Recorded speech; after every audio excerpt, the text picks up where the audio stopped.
दिवाली मनाएं। इस विषय में आज आपके प्रेस वार्ता का आयोजन भी किया गया है। धनतेरस से क्या कहना चाहेंगे?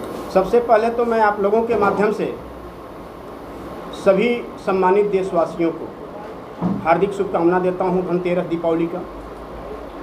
और रहा सरकार की बात कि सरकार अपनी गाइडलाइन क्या जारी करती है, तो जो भी सरकार में रहेगा तो अपने अपने स्तर से अपनी अपनी गाइडलाइनें जारी करते रहेंगे, जिसमें कल हम आए तो हम भी करेंगे।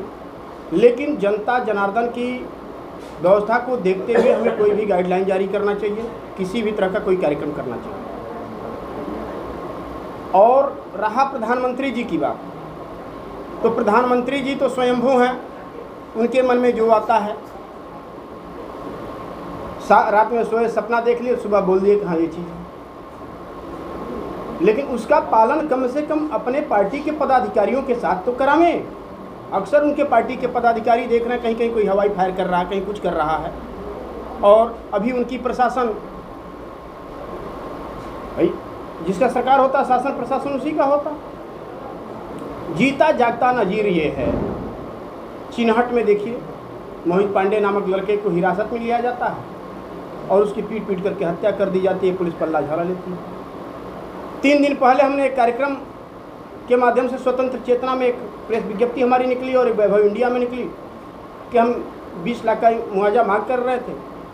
आओ ताओ देख करके कल योगी जी पहुंच करके 10 लाख रुपया मुआवजा थमा देते हैं। तो ये तो उस सरकार को करना चाहिए। आप देखे होंगे कुछ दिन पहले एक नर्स का बलात्कार होता है, उसका हत्या हो जाता है पश्चिम बंगाल में। पूरा देश जल उठता है उस मामले को लेकर, हर जगह धरना प्रदर्शन होता है। लेकिन यहीं चित्रकूट में एक महिला नर्स के साथ 3 लोग दरिंदगी करके गैंगरेप करते हैं, वहाँ कोई सत्तासीन आदमी नहीं बोलता। वहाँ पश्चिम बंगाल में इसलिए बोला जाता कि वह विपक्ष का सरकार है, यहाँ तो पक्ष का सरकार है, यहाँ क्यों बोलेंगे?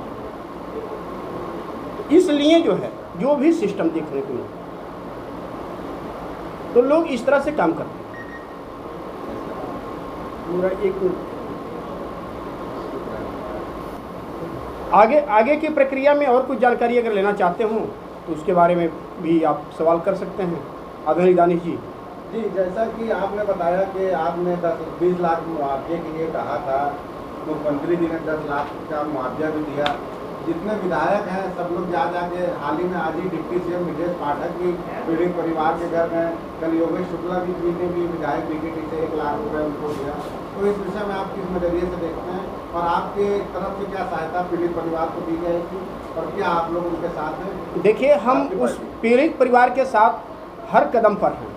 और ये जो सहायता आज देने की बात है, तो ये सहायता देने की नौबत क्यों आई? अपने शासन प्रशासन को इस तरह से टाइट कीजिए कि किसी भी व्यक्ति को जो निर्दोष हो ला करके इस तरह से लॉकअप में न डाला जाए, उसके साथ अमानवीय व्यवहार न किया जाए।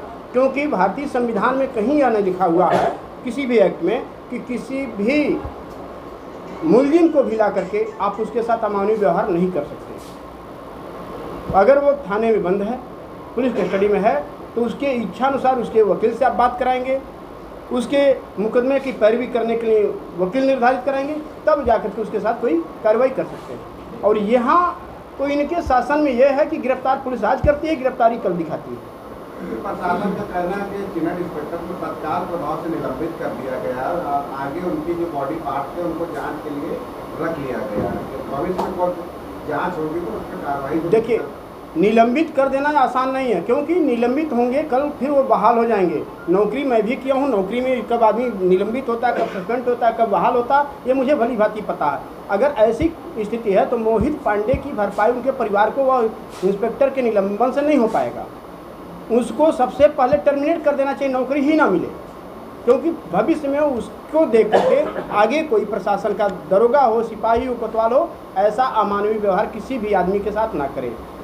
कांग्रेस प्रवक्ता है, मैं उनका नाम नहीं लूँगा, उन्होंने कहा सीधा बीजेपी को वार किया है कि ब्राह्मणों पर अत्याचार ये सरकार कर रही है। आप भी उसी बिलोंग करते हैं, तो आप इसको किस नज़रिए से? जी देखिए, मैं किसी जाति का नहीं हूँ, अगर मैं पॉलिटिक्स में आया हूँ तो मैं ना ब्राह्मण हूँ, न ठाकुर हूँ, न वैश्य हूँ, न गुप्ता हूँ, न तेली हूँ, न हरिजन, कोई जात नहीं हमारी है। लेकिन यह देखने को यह मिल रहा है कि वर्तमान सरकार अक्सर द्वेष भावना से, क्योंकि पहले राजनीति चलता था, लेकिन अब जो चलता है द्वेष नीति, कूटनीति और अपना अस्तर नीति। तो ये सरकार लगातार जाति विशेष वर्गों पर, चाहे मुस्लिम हो, चाहे ब्राह्मण हो या यादव, इन लोगों पर ज़्यादा कुठाराघात किया जाता है, जिसका एक जीता जागता नज़ीर ये है कि गोरखपुर में, मैं एक व्यक्ति का नाम नहीं लूँगा, हमारे उत्तर प्रदेश के सबसे अच्छे कद्दावर हिंदू हृदय सम्राट के घर से मात्र